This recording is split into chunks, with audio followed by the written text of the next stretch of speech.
The next story comes from Disneyland. I love Disney stories. Doc loves Disney World, Disneyland. I'm a huge junkie of these. Listen to this.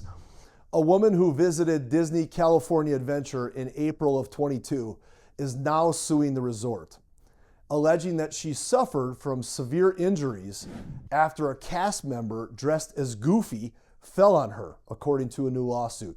Katrina Griffin visited Disney California Adventure on April 3rd of 22 with her daughter. The lawsuit claims that when she was bending over to tie her daughter's shoes, a Disney cast member dressed as Goofy, quote unquote, walked directly into her and she fell onto the hard cement. I can imagine you're wearing the Goofy mask, probably hard to see underneath you, right?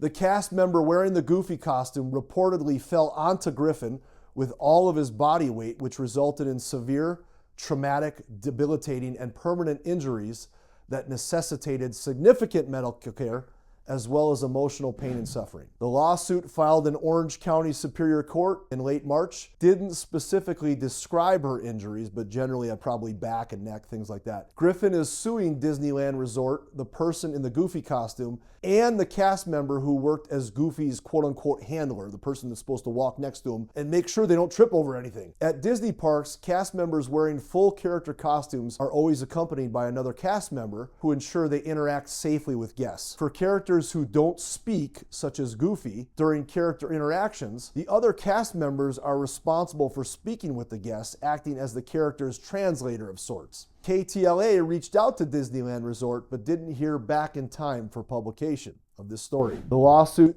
didn't name the two cast members and referred to them as John Doe number 1 and John Doe number 2 in the lawsuit. Griffin claims the handler failed to prevent the collision between her and Goofy. She is also requesting a jury trial to pursue damages related to healthcare bills and loss of earnings. Griffin is also seeking damages for negligence and saying her injuries will, quote unquote, result in some permanent disability. A case management conference is scheduled for later this year. I know what I think of this story. I'm a big Disney fan. I feel sorry for Goofy. The guy probably got fired. I don't know. Number one, tell us what you think if you like Disney, if you're a Disney fan or not. And number two, what do you think about Miss Griffin getting squished by Goofy?